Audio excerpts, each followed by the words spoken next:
ನಮಸ್ಕಾರ ಪ್ರೀತಿಯ ವೀಕ್ಷಕರೆಲ್ಲರಿಗೂ ಸಂಕಲ್ಪ ಸಿದ್ಧಿ ವಿಶೇಷ ಕಾರ್ಯಕ್ರಮಕ್ಕೆ ಆತ್ಮೀಯ ಸ್ವಾಗತ ಹೇಳ್ತಾ ಇರೋದು ನಾನು ಅನುಷಾ.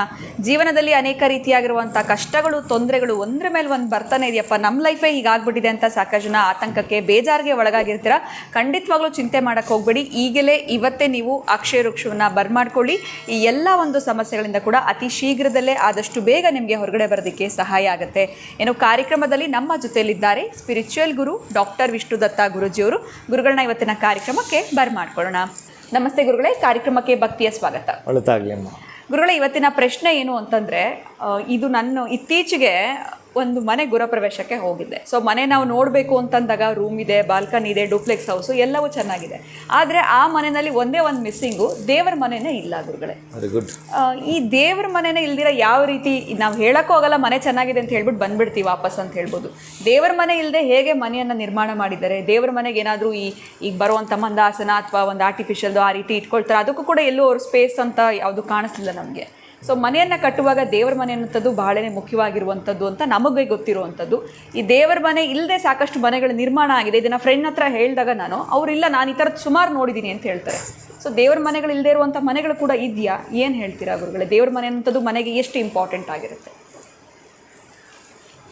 ಓಂ ವಿಶ್ವಸ್ಮೈ ನಮಃ. ನನ್ನ ಪ್ರೀತಿಯ ಬಂಧುಗಳೇ, ಆಯುರಾರೋಗ್ಯ ಐಶ್ವರ್ಯ ಅಭಿವೃದ್ಧಿರಸ್ತು, ಕುಲದೇವತಾ ಕೃಪಾ ಕಟಾಕ್ಷ ಸಿದ್ಧಿರಸ್ತು. ಏನೀಗ ನನ್ನ ಕುಲದೇವತೆ ಅಂತ ಹೇಳಿದೆ ಮನೆ ದೇವರು. ಆ ಗ್ರಾಮದಲ್ಲಿ ಒಂದು ದೇವಾಲಯ ಇರುತ್ತೆ, ನೋಡಿದ್ದೀರಾ? ಪ್ರತಿ ಗ್ರಾಮದಲ್ಲೂ ಇದ್ದೇ ಇರುತ್ತೆ. ಇಲ್ಲದ ಗ್ರಾಮ ತೋರಿಸಿ.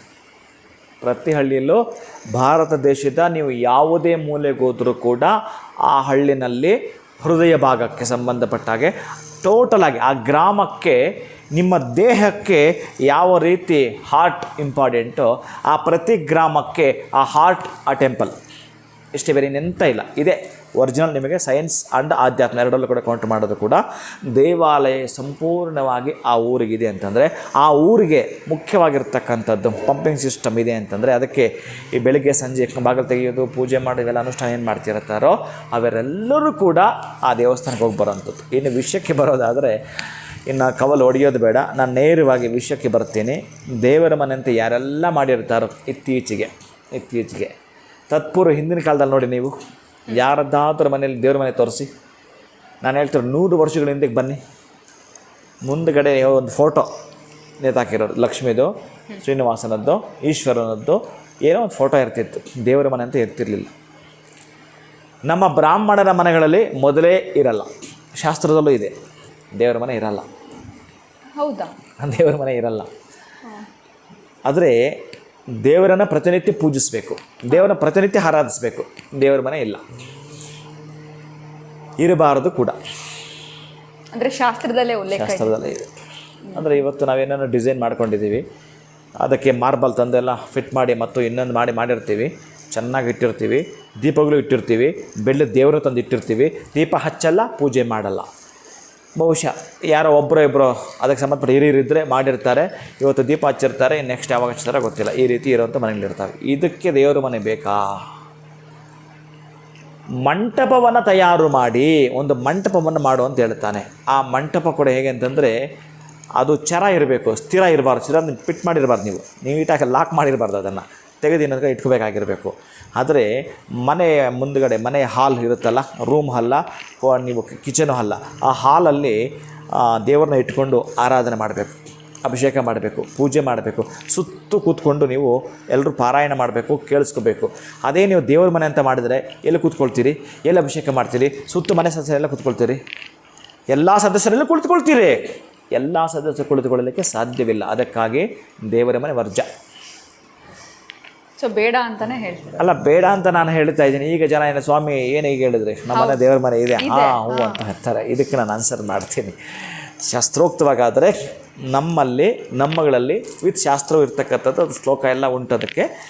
ಆ ಮಂಟಪವನ್ನು ಏನಿರುತ್ತೋ ಅದರಿಂದ ದೇವರನ್ನ ತೊಗೊಂಬಂದು ಮನೆ ಹಾಲಲ್ಲಿಟ್ಟು ಅಭಿಷೇಕ ಪೂಜೆ ಮಾಡಿ ಪಾರಾಯಣ ಮತ್ತೆ ತೆಗೆದು ಆ ಮಂಟಪದಲ್ಲಿ ಇಡು ಅಂತ ಹೇಳುತ್ತಾನೆ. ಮತ್ತು ಎಲ್ಲಾದರೂ ಹೋದರೆ ಆ ಮಂಟಪ ನಿಮ್ಮ ಜೊತೆ ತೊಗೊಂಡು ಹೋಗ್ಬೇಕಾಗಿರಬೇಕು ಅಂತ ಅದ್ರ ಲೆಕ್ಕ. ದೇವ್ರ ಮನೆ ತೊಗೊಂಡು ಹೋಗೋಕ್ಕಾಗಲ್ವಲ್ಲ. ಹೌದು. ಅದಕ್ಕಾಗಿ ಇವತ್ತು ಏನು ಮಾಡಿದ್ವಿ ಅಂತಂದರೆ, ಒಂದು ಲೆಕ್ಕದಲ್ಲಿ ಬಹುಶಃ ಒರಿಜಿನಲ್ ಆಗಿ ದೇವರ ಮನೆ ಬ್ರಹ್ಮಸ್ಥಾನ ಅಂತ ಕೊಟ್ಟಿದ್ದಾನೆ, ವಾಸ್ತು ಪ್ರಕಾರ ಬ್ರಹ್ಮಸ್ಥಾನ ಅಂತ ಕೊಟ್ಟಿದ್ದಾನೆ.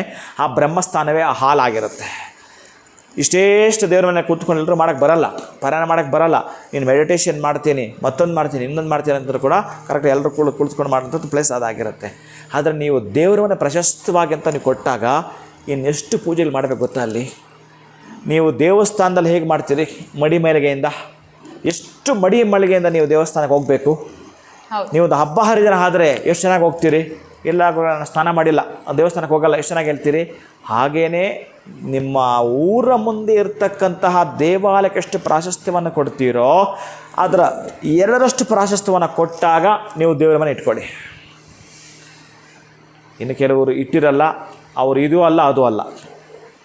ಆ್ಯಕ್ಚುಲಿ ಇರಬೇಕಾದ್ರೆ ಒಂದು ಮಂಟಪದ ರೀತಿ ಇದ್ದು ನೀವು ಪೂಜೆ ಮಾಡಬೇಕಾದ್ರೆ ನಾನು ಹೇಳಿದ್ರೆ ವಿಗ್ರಹಗಳು ಇಷ್ಟೊಂದು ಪ್ರಮಾಣ ಇಟ್ಕೊಂಡು ಮಾಡ್ತಾರೆ, ಇಲ್ಲಾಂದ್ರೆ ಅಷ್ಟು ಫೋಟೋ ಇಟ್ಬಿಡ್ತಾರೆ, ಹೂವು ಹಾಕೋದು ಕರೆಕ್ಟ್ ಇರುತ್ತೆ. ದೇವರ ಮನೆ ಅಂತ ಮಾಡಿದಾಗ ಅಷ್ಟು ಶಾಸ್ತ್ರಗಳು ಒತ್ತು ಕೊಟ್ಟು ನೀವು ಪೂಜೆ ಮಾಡಬೇಕು.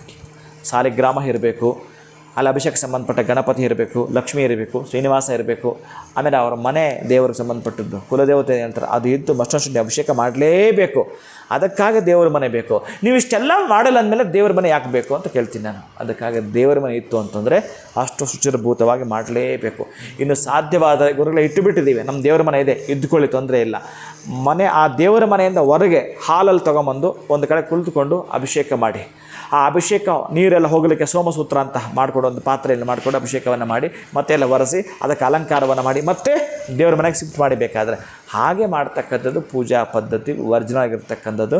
ಪ್ರತಿ ಬ್ರಾಹ್ಮಣರು ಕೂಡ ಇದೇ ರೀತಿಯೇ ಮಾಡ್ತಿರ್ತಾರೆ. ನಾವು ಈ ರೀತಿ ಮಾಡಿಬಿಟ್ಟಿದ್ದೀವಿ ಗುರುಗಳೇ, ದೇವರ ಮನೆ ಮಾಡಿದ್ದೀವಿ, ಮಾಡಿ ಒಂದಷ್ಟು ಜನ ಕುಳಿತುಕೊಂಡು ಅಭಿಷೇಕ ಮಾಡೋಕ್ಕಾಗತ್ತಾ? ಮಾಡಿ. ಇಲ್ಲ ಗುರುಗಳೇ, ಯಾರು ಕೂತ್ಕೊಳ್ಳಲ್ಲ, ಮನಸ್ತಾಪಗಳಾಗಿರ್ತವೆ. ಮಕ್ಕಳು ಹೇಳಿದ ಮಾತು ಕೇಳಲ್ಲ, ಸ್ಕೂಲು ಕಾಲೇಜು ಕೆಲಸ ಜಾಬು ಬಿಸ್ನೆಸ್ ಮತ್ತು ಇವೆಲ್ಲ ಇದೆಯಲ್ಲ, ನೀವು ಒಬ್ಬರೇ ಇದ್ದೀರಿ. ಅದಕ್ಕಾಗಿ ಒಬ್ಬರೇ ಇದ್ದಾಗ ದೇವರ ಮನೆ ಕೂಡೋದು. ಬಟ್ ಈಗ ಒಬ್ಬರೇ ಇದ್ದೀರಿ, ಮಾಡಿ ಆ ದೇವರ ಮನೆಯಲ್ಲಿ ಎಷ್ಟು ಸಾಧ್ಯವಾಗುತ್ತೋ ಅಷ್ಟು ನೀವು ಶ್ರದ್ಧೆ ಭಕ್ತಿಯಿಂದ ಪೂಜೆ ಮಾಡತಕ್ಕಂತಹದ್ದು ಏನಿದೆಯೋ ಅದಕ್ಕೆ ನೀವು ದೇವರ ಮನೆ ಮಾಡ್ಕೊಂಡಿದ್ದೀರಿ. ವಿಧಿ ಇಲ್ಲ, ಮಾಡಿಬಿಟ್ಟಿದ್ದೀರಿ, ಮಾಡ್ತಾ ಹೋಗಿ. ಈಗ ಯಾರ್ದು ನೋಡಿದ್ರು ಕೂಡ 100ಕ್ಕೆ 100 ದೇವರ ಮನೆ ಇರುತ್ತೆ ಈಗ, ಹೌದು ಅಲ್ವಾ? ಈಗ ನೀವು ಹೋಗಿರೋ ಮನೆಗಳಿಲ್ಲ ಇಲ್ಲ. ಹಾಗಂತೇಳಿ ಅವ್ರೇನು ಹಾಲಲ್ಲಿ ಕೂತ್ಕೊಂಡ್ಬಂದು ಮಾಡ್ತಾರಾ? ಮಾಡಲ್ಲ. ಮಾಡೋರೇ ಅಲ್ಲ ಅವರು ಅದು ಅಲ್ಲ ಇದು ಅಲ್ಲ, ಹಂಗೆ ಲೆಕ್ಕ ಹಾಕೋದು ಇವರೇ ವಾಸಿ. ನನ್ನ ಪ್ರಕಾರ ಏನಂತಂದರೆ ಒರಿಜಿನಲ್ ಆಗಿ ದೇವರನ್ನು ಕೂರಿಸ್ಬೇಕಾದ್ರೆ ಒಂದು ಮಂಟಪವನ್ನು ತಯಾರು ಮಾಡ್ಕೊ ಅಂತ ಹೇಳ್ತಾನೆ. ಅಷ್ಟು ಚೆನ್ನಾಗಿರುವಂಥ ಮಂಟಪವನ್ನು ಮಾಡಿಕೊಂಡಿದ್ದು ಅದಕ್ಕೆ ಒಂದು ಪ್ಲೇಸ್ ಅಂತ ಕೊಡು. ಅದು ಯಾವಾಗಲೂ ಅಷ್ಟೇ ವಿಶೇಷವಾಗಿ ಅದಕ್ಕೆ ನೀನು ಕಾಳಜಿ ಕೊಡ್ತೀಯ ಅಂತಂದರೆ ಮತ್ತೆ ನೀನು ಎಲ್ಲೋ ಪ್ರಯಾಣ ಹೋಗ್ತೀಯ, ಆ ಮಂಟಪವನ್ನು ತೆಗೆದುಕೊಂಡು ಹೋಗೋ ರೀತಿಯೇ ಇರಬೇಕು. ನಿನ್ನ ಪ್ರಯಾಣ ಜೊತೆ ಒಂದು ಬುಟ್ಟಿ ತೆಗೆದುಕೊಂಡು ಹೋಗೋ ರೀತಿ ಇರಬೇಕು. ಹೀಗೆ ನೀನು ಅದರ ದೇವರಿಗೂ ಹಸಿವಾಗುತ್ತೆ, ನನಗೆ ದಾಹವಾದಾಗ ಭಗವಂತನಿಗೂ ದಾಹವಾಗುತ್ತೆ ಅನ್ನೋ ನಂಬಿಕೆ ಅವನಿಗೆ ಎಂತ ಬೇಕಾಗಿಲ್ಲ, ಯಾವುದೂ ಬೇಡ ಅವನಿಗೆ, ಯಾವುದೇ ಕಾರಣಕ್ಕೆ ಏನೂ ಬೇಡ. ನಿನ್ನ ಒಳಗಡೆ ಅಂಥ ಅಚಲವಾದ ನಂಬಿಕೆಯಿಂದ ಪೂಜೆಯನ್ನು ಮಾಡ್ತೀನಿ ಅಂತಂದರೆ ಅರ್ಘ್ಯ ಪಾದ್ಯ ಆಚಮನೀಯ ಸ್ನಾನೀಯ ಪಾದೋದಕ ಪಾತ್ರಗಳನ್ನ ಇಟ್ಟು ಧೂಪ ದೀಪ ನೈವೇದ್ಯ ನೀರಾಜನ ಮಾಡ್ತೀನಿ ಅಂತಕ್ಕಂಥ ಹಂಬಲ ಮನಸ್ಸು ನಿನ್ನಲ್ಲಿ ಶುದ್ಧವಾಗಿರೋ ಶ್ರದ್ಧೆ ಭಕ್ತಿ ಇತ್ತು ಅಂದರೆ ಮಾಡ್ತಾವ. ಇಲ್ಲಾಂದರೆ ಏನಕ್ಕದು ಅಂತ ನಾನು ಕೇಳ್ತೀನಿ, ನಿಮ್ಮನ್ನು ಪ್ರಶ್ನೆ ಮಾಡ್ತೀನಿ. ಶ್ರದ್ಧೆ ಭಕ್ತಿಯಿಂದ ಮಾಡು, ಆಗ ದೇವರ ಮನೆ ಇಟ್ಕೋ. ದೇವರ ಮನೆ ಇಟ್ಕೋ, ಹೇಗೆ ಇಟ್ಕೋಬೇಕು? ದೇವಸ್ಥಾನ ಇಟ್ಕೊಂಡಂಗೆ ಇಟ್ಕೊಳ್ತೀನಿ ಅಂದರೆ ದೇವರ ಮನೆ ಬೇಕು. ಇದು ಖಂಡಿತ ಗುರುಗಳೇ, ಲಾಸ್ಟಲ್ಲಿ ಹೇಳಿದ ಮಾತಂತೂ ಅದು ಹಾಗೆ ಅಚ್ಚೆ ಎಳೆದಂಗೆ ಉಳಿದ್ಬಿಡುತ್ತೆ ತಲೆಯಲ್ಲಿ ಅಂತ ಹೇಳ್ಬೋದು. ದೇವಸ್ಥಾನದಲ್ಲಿ ಈ ರೀತಿ ಇರೋದಾದರೆ ದೇವರ ಮನೆ ಇರಲಿ, ಅದಿಲ್ಲ ಅಂತಂದರೆ ಅದರ ಒಂದು ಉಪಯೋಗ ಬರೋದಿಲ್ಲ ಅಂತ ತಿಳಿಸ್ಕೊಟ್ರಿ. ತುಂಬ ಕುತೂಹಲ ಇತ್ತು ಭಾಳ ದಿನಗಳಿಂದ ಈ ವಿಚಾರ. ಅದು ನೋಡ್ಬಿಟ್ಟು ಬಂದಾಗಿಂದ ಈ ಪ್ರಶ್ನೆ ಕೇಳಲೇಬೇಕು, ಹೇಗೆ ಇದು ಮನೆ ಕಟ್ಟಿದ್ದಾರೆ ಇಷ್ಟು ದೊಡ್ಡದಾಗಿ ಲ್ಯಾವಿಶ್ ಹೌಸ್, ಆದರೆ ದೇವರ ಮನೆ ಇಲ್ವಲ್ಲ ಅಂತ. ಇವತ್ತು ಆ ಪ್ರಶ್ನೆಗೆ ಉತ್ತರನ ತಿಳಿಸ್ಕೊಟ್ಟಿದ್ದೀರಾ. ಧನ್ಯವಾದಗಳು ಗುರುಗಳೇ, ನಮಸ್ಕಾರ. ಹರೇ ಶ್ರೀನಿವಾಸ. ಮನೆಯಲ್ಲಿ ದೇವರ ಮನೆ ಬೇಕಾ ಬೇಡವಾ, ಅದು ಇಲ್ಲ ಅಂತಂದರೆ ಯಾವ ರೀತಿ ಇರುತ್ತೆ, ಇರಬೇಕು ಅಂತಂದರೆ ಯಾವ ರೀತಿ ನಾವು ಭಕ್ತಿ ಶ್ರದ್ಧೆಯಿಂದ ಪೂಜೆಯನ್ನು ಮಾಡಬೇಕಾಗತ್ತೆ ದೇವಸ್ಥಾನದಲ್ಲಿ ಮಾಡುವ ರೀತಿಯಾಗಿ ಅನ್ನೋದ್ರ ಬಗ್ಗೆ ನಮಗೆ ಗುರುಗಳು ಇವತ್ತಿನ ವಿಡಿಯೋದಲ್ಲಿ ತಿಳಿಸ್ಕೊಟ್ಟಿದ್ದಾರೆ ಅಂತ ಹೇಳ್ತಾ ಇವತ್ತಿನ ವಿಡಿಯೋನ ಮುಗಿಸುವಂತಹ ಸಮಯ ಆಗಿದೆ. ನಮಸ್ಕಾರ.